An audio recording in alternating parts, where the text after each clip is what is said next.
Hello friends, Sindhu Bhairavi என்ற எபிசோடில் என்ன நடக்கலாம் அப்படிங்கிறத பற்றி பார்க்கலாம். இன்றைக்கான எபிசோட் இன்ட்ரெஸ்டிங்கான அதிரடியான எபிசோட் அப்படின்னே சொல்லலாம். ஆறுமுகம் வீட்டில் காயத்ரிக்கு நிச்சயதார்த்தம் நடக்குது. அந்த ஃபங்க்ஷனில் சம்பத் மாறன் வந்து பிரச்சனை பண்ணுறாங்க. அதனால் ஆறுமுகம் வந்து ரொம்ப ஆக்ரோஷமாக கோபமாக வராரு. அவங்கள பார்த்தோம்னா சிவா எல்லாம் தடுத்து நிறுத்துறாங்க. அப்போ பார்த்தோம்னா அன்னபூர்ணி ஆறுமுகத்தை போய் ரூம்குள்ளார போட்டு பூட்ட சொல்லிடுறாங்க. இப்போ ஆறுமுகத்தை போய் ரூம்குள்ளார எல்லாம் போய் சேர்ந்து பூட்டிடுறாங்க. நாங்கள் எல்லாம் பார்த்துக்குறோம் அப்படின்னு உடனே போலீஸ்க்கு ஃபோன் பண்ண சொல்கிறாங்க. சிவாவும் போலீஸுக்கு ஃபோன் பண்ணிடுறாங்க.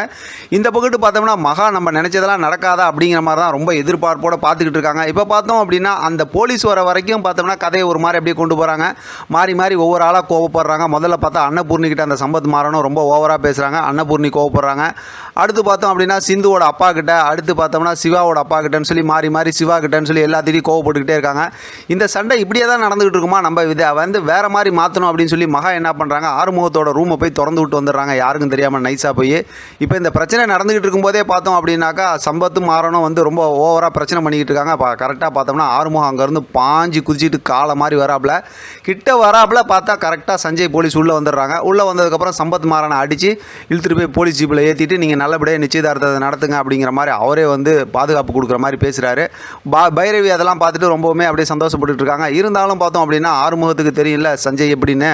இப்போ சஞ்சய் வந்து பார்த்தோம்னா மாறி பேசுகிறாங்க. அப்படி பேசி முடிச்சுட்டு அவர் வந்து வெளியில் போயிடுறாரு. அடுத்து பார்த்தோம்னா இங்கே மாப்பிள்ளையோட செலியனோட அப்பா இருக்கார்ல, அதாவது நிச்சயதார்த்தம் வேணாம், இப்போயே இவ்வளோ பிரச்சனை பண்ணுறாங்கன்னா என்னென்னலாம் நடக்கும் அப்படிங்கிற மாதிரி சொல்கிறாங்க. இப்போ ஆறுமுகத்தோட ஃபேமிலியில் இருக்கவங்க எல்லாருமே மாறி நாங்கள் உங்களுக்கு சப்போர்ட்டாக இருக்கோம் அப்படிங்கிற மாதிரி சொல்கிறாங்க. இருந்தாலும் மாப்பிள்ளை வீட்டில் வந்து செலினாவோட அப்பா வந்து ரொம்பவுமே பயப்படுறாரு. இப்போ பார்த்தா மறுபடியும் சஞ்சய் உள்ளே வந்து நான் உங்களுக்கு பாதுகாப்பாக இருக்கேன், இனிமேல் சம்பத் மாறனை பற்றி நீங்கள் கவலைப்பட தேவையில்லை, அவங்க வெளியிலே வர முடியாத மாதிரி நான் அவங்கள உள்ளே அடைச்சி வச்சிடுறேன் அப்படிங்கிற மாதிரிலாம் சொல்கிறாங்க. இப்போ செலின் மாப்பிள்ளை வந்து இவ்வளோலாம் சொல்கிறாங்கல்லப்பா, நம்ம இதுக்கு ஒத்துக்கலாம்ப்பா, நான் காயத்ரியை கல்யாணம் பண்ணிக்கிறேன்னு சொல்கிறாங்க. உடனே நிச்சயதார்த்தம் நடக்கணுங்கிறதுக்கு மாதிரி அப்படியே சொல்லிடுறாங்க. இப்போ சஞ்சயும் இருக்கிறாங்க. பார்த்தோம்னா நிச்சயதார்த்தம் எல்லாம் நடக்கிற ஏற்பாடெல்லாம் செஞ்சு வச்சுட்டு அப்படியே பார்த்தோம்னா சஞ்சய் அப்படியே அங்கேருந்து கிளம்புறாங்க. பைரவி கிட்ட சொல்லிட்டேன், அதான் நல்ல மாதிரி வேஷம் போடுறாங்க, இதானே நம்ம என்ன ஏற்றி பேசணும், அதே மாதிரி தான் இன்றைக்கி ஸ்டோரி போகுது.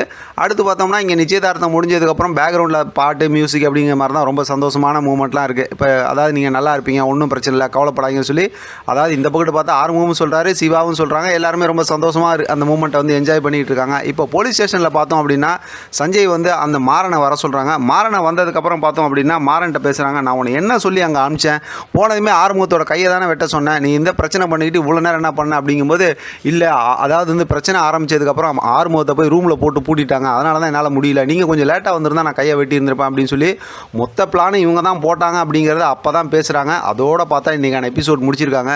கதையை சும்மா வேறு லெவலுக்கு இந்த தேட்டர்லலாம் நுனி சீட்டில் உட்காந்து படம் பார்ப்பாங்கன்னு சொல்கிறாங்கல்ல, அந்த மாதிரி ரொம்ப இன்ட்ரெஸ்டிங்காக பார்க்குற மாதிரி தான் பரபரப்பாக கொண்டு போய்கிட்டு இருக்காங்க.